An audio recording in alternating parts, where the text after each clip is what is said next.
If more men chose a career in early learning, would it really help out children and families? Dr. Calvin Moore can tell you for sure. Welcome to Starting at Zero.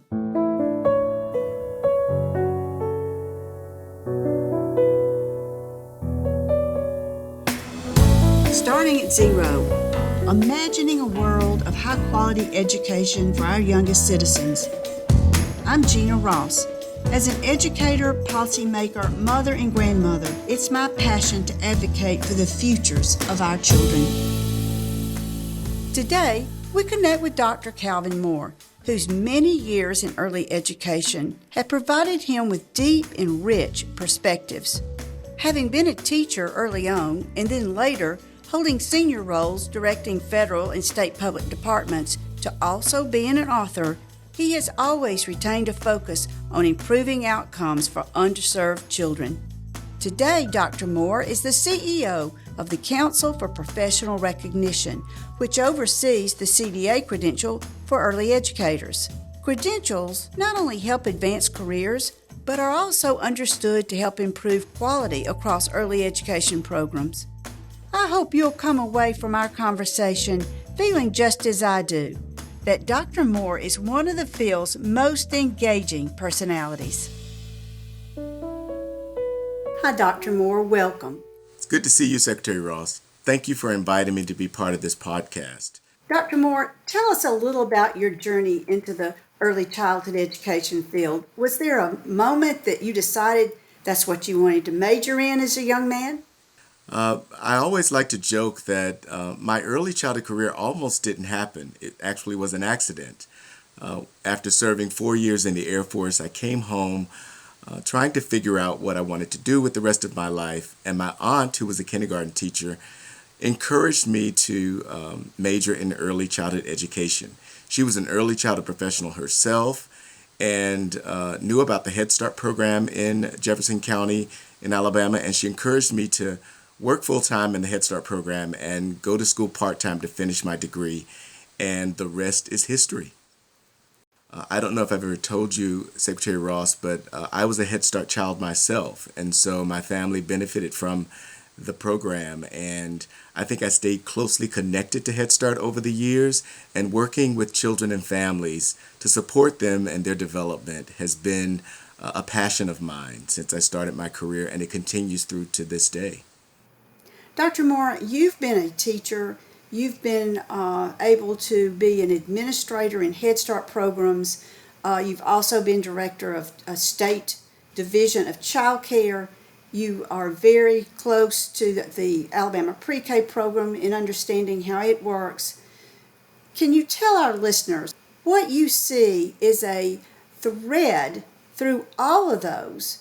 What I've learned in my experiences is that having someone who has worked in classrooms and has worked as a center director, I've also worked, as you just mentioned, at the state and federal level. What I've discovered is that there are people making decisions about young children who have not had those experiences. And so some of those interventions just simply don't work or don't make sense. So I think the benefit of having worked in a classroom myself means that I have a perhaps deeper understanding of what those teachers and practitioners are really going through. And this came to light for me when I started working with family childcare providers, not necessarily because they're different than teachers in center-based programs, but because they have different things that are important to them, right? So I think having those experiences, those very practical examples of what's important to a teacher, having been there myself, made a significant difference for me when I was making decisions as an administrator about what's best for them.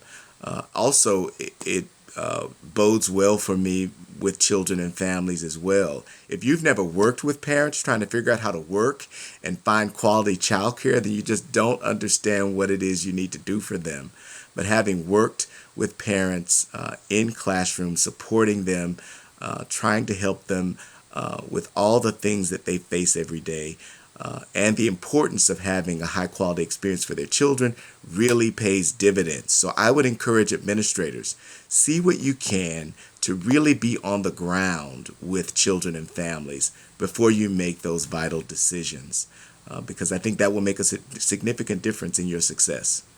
Dr. Moore, what are ways our country can bring more men and women into the early childhood education field, and some of the things that you think are important uh, as to having men in an early childhood education or care setting? What does that look like, and what benefit does it have for children and families? So, as a man working with young children myself back in 1991, what I learned is that children need to be exposed to or introduced to both men and women, caring for them, right?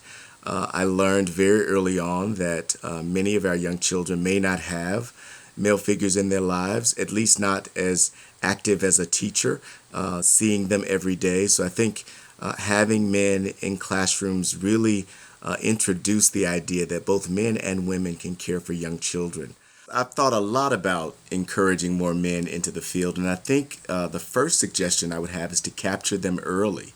I've been a big fan of the high school CDA program. You know, when we worked together in Alabama, we both supported the career tech pathway into our field. And so I think that would be my first suggestion, is that we start early, capturing the imaginations of both young ladies and young men and encouraging them to join our career field. Of course, that won't work unless we really fix the financing structure of our career. In other words, if we're going to encourage young people to join our field early, we have to make sure they receive a livable, worthy wage as they enter our field. And I think there are some ways in which we can do that. I think universal pre-K, state-funded pre-K across the country has done a really good job of offering them a really solid career pathway with pay parity with our K-12 counterparts. But I also think that apprenticeship models is another creative idea to attract more people into our field. I also believe that there is some research, fatherhood research and other research that shows having a male figure or a man in the life of a young child really makes a significant difference. I think children who have men actively involved in their lives are more persistent. They stick to it.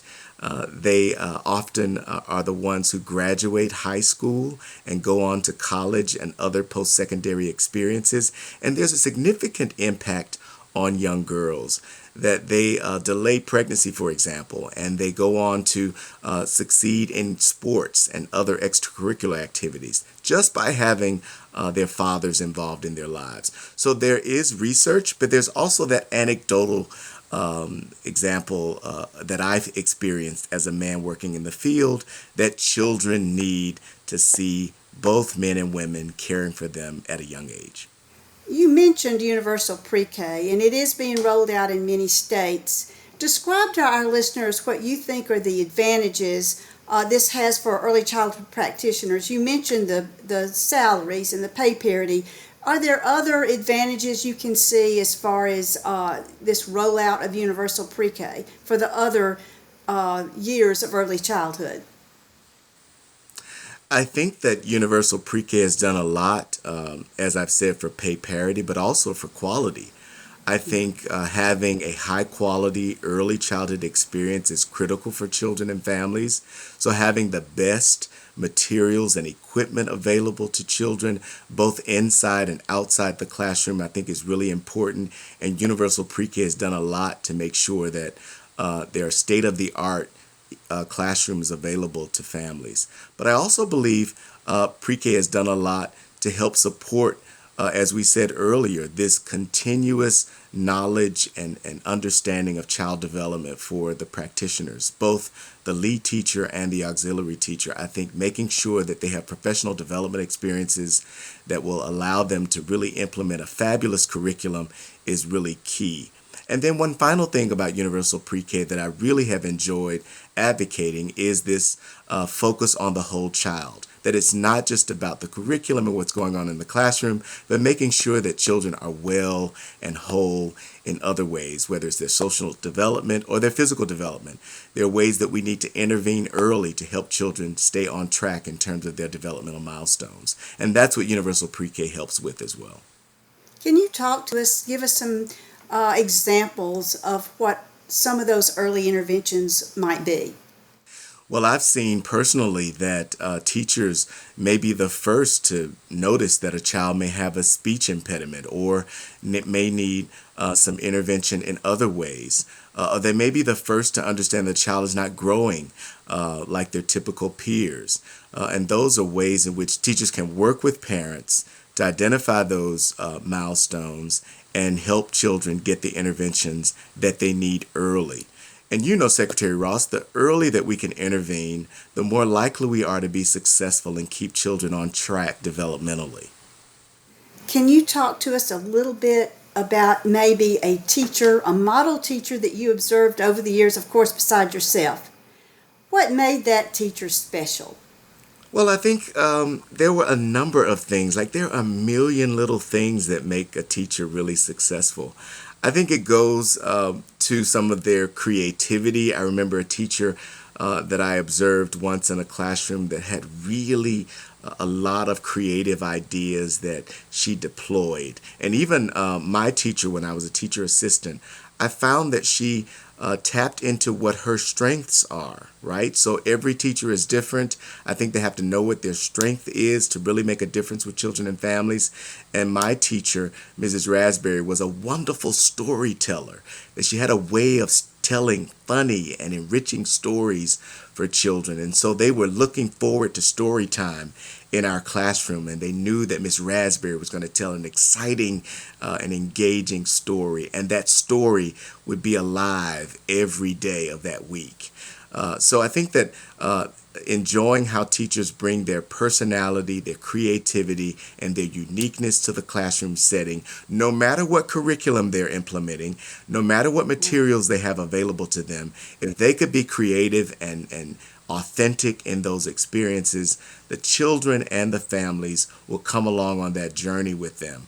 And so that's what I enjoyed seeing, what I would call a master teacher practicing their craft in front of a group of children.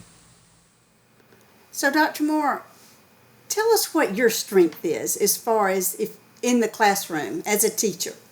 Well, I think my strength in the classroom was always this ability to let children freely explore. I didn't necessarily have a schedule that was rigid. I wasn't concerned about whether the paint was spilled on the table. I really allowed my children to freely explore the classroom and the environment that I was setting up for them. I thought the classroom was an important backdrop to my experience as a teacher. And so I would set the stage for children to fully explore it. And sometimes my center director would come in and she would think that it was a mess. But I told her that out of this chaos, children were making important connections. And we made sure that we cleaned up the classroom every day. But I wasn't so concerned about the messes that children would make. I was just concerned about the connections they would make to the world around them. And I was so proud to see them make those connections and not be so concerned about spilling the paint on the floor or spilling the glue on the table. We'll clean that up later. I used to always tell my children that. Don't worry about the mess. We'll clean it up later. Well, I've heard you sing to teachers, and their response to you was just remarkable.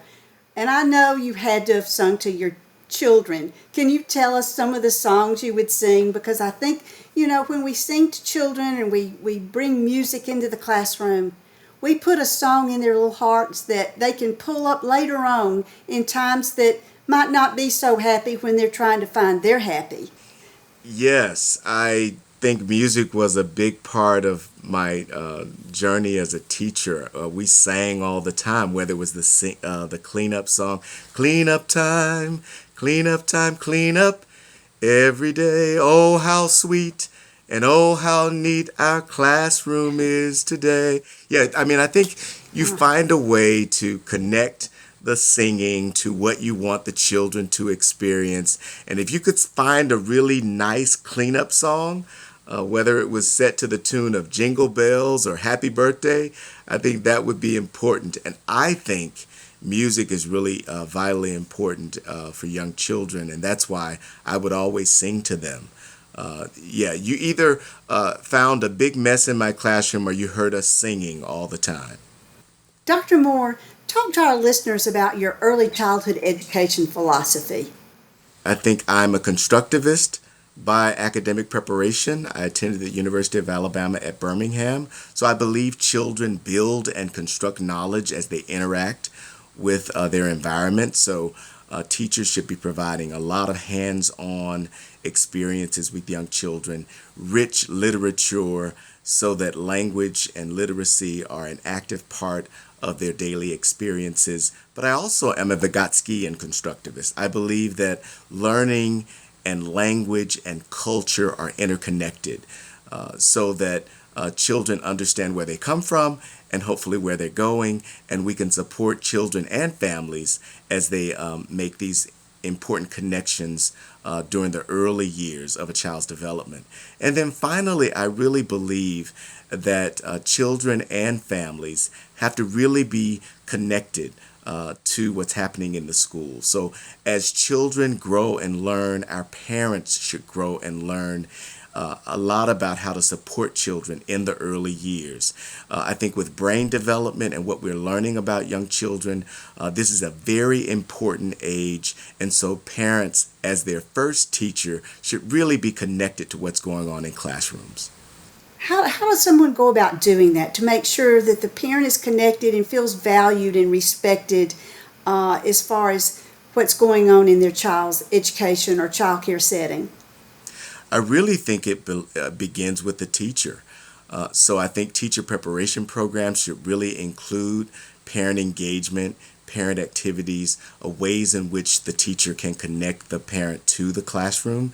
And I've thought about this a lot when I was working as a teacher. You know, I had teachers tell me all the time, what is your secret sauce? Well, you want to make sure that parents feel welcomed in the classroom. And even if they can't volunteer, which is the traditional way that we've often envisioned parents being engaged, if they can't volunteer in the classroom, find ways that they can stay connected outside the classroom. Is there an activity they can do at home with their child?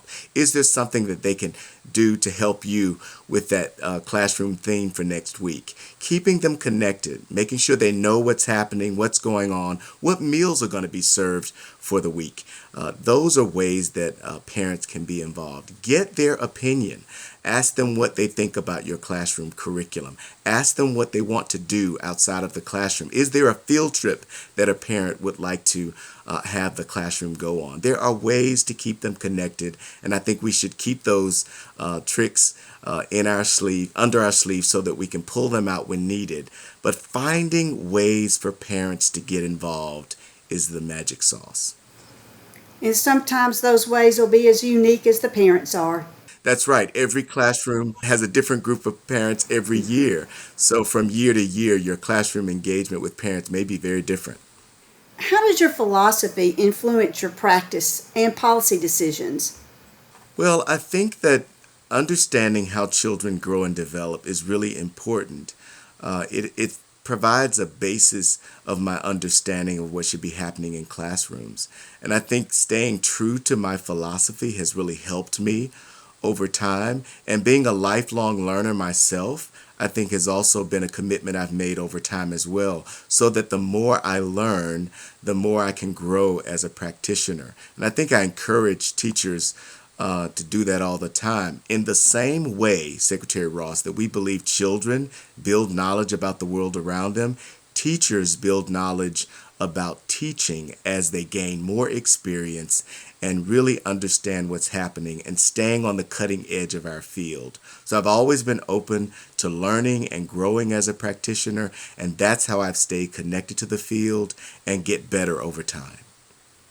Among your many engagements, you're an author too. You wrote Find Your Happy, 7 Steps to a More Fulfilling Life. and you're working on a new book about men in early childhood. You shared with us why this is such a meaningful topic to you in the early childhood education field.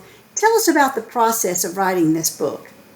Well, you have to write what you're passionate about. I've always done that. And so I start with an idea that I'm really passionate about.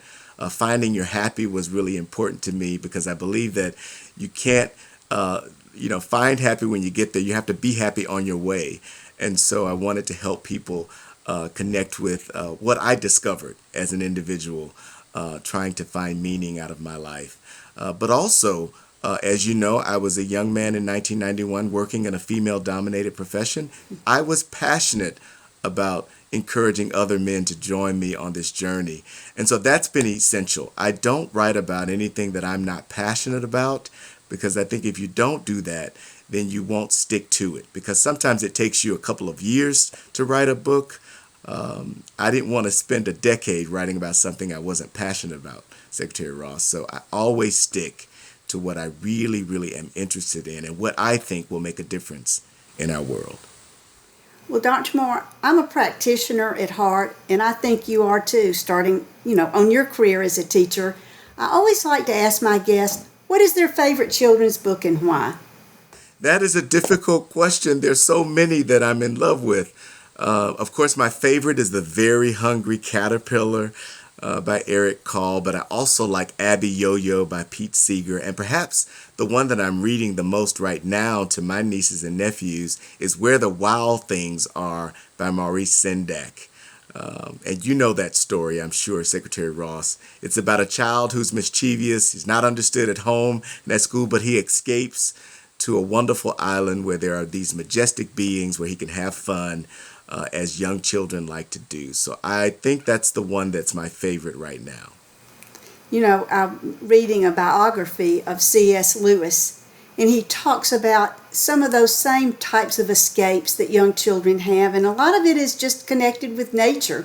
And I do think that's important for young children to somehow appreciate nature and be able to spend time outside in nature and doing those sorts of things that we were able to do as young children, to run barefoot and to pick up the moss. And I think he mentions a brother that took a biscuit tin, which I think we'd call a cookie tin top, and creating a garden from moss and little twigs and things. And how important that is for young children to be able to have those very types of experiences and just times that they're not just in a very structured setting in school.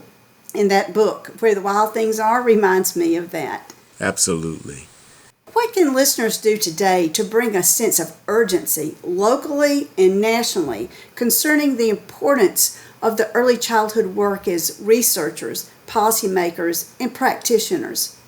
Well, I think we all have to work together. I think we have to view early childhood education as a public good, that every child, no matter what their zip code is, deserves the very best early experiences, whether it's Head Start, state pre-K, early Head Start, or other intervention programs.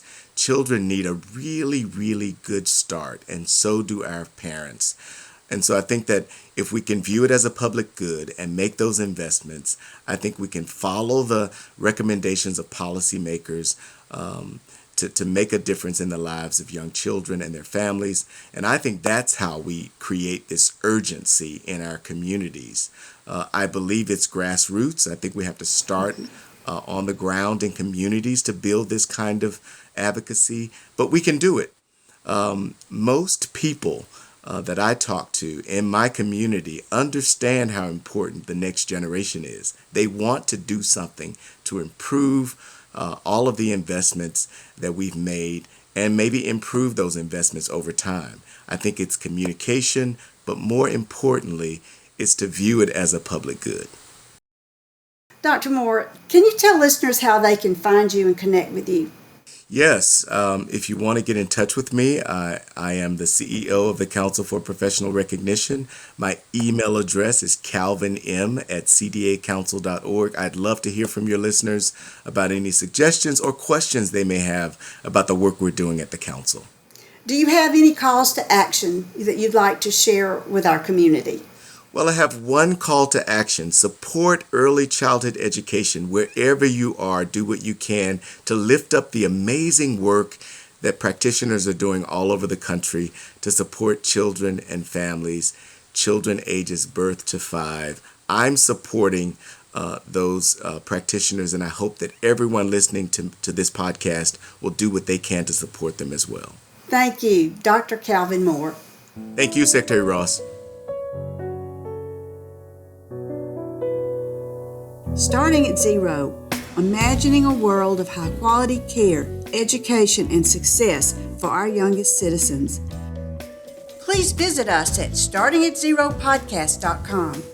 You can check out more episodes and also subscribe. On the website, you'll find links mentioned in the episode, along with transcripts, show notes, as well as exclusive materials shared by today's guests. You'll also find the video version of today's episode. That's startingatzeropodcast.com. If you found our insights on early childhood education valuable, we'd be thrilled if you could take a moment to leave a review. Your feedback not only supports our podcast, but also helps us spread the word about the importance of early education. Connect with me on Twitter and Instagram at Starting at Zero and at Saul Zaentz Charitable, and I'm Jeana Ross on LinkedIn. I cannot wait to share our next conversation with you and imagine a future where every child finds early success.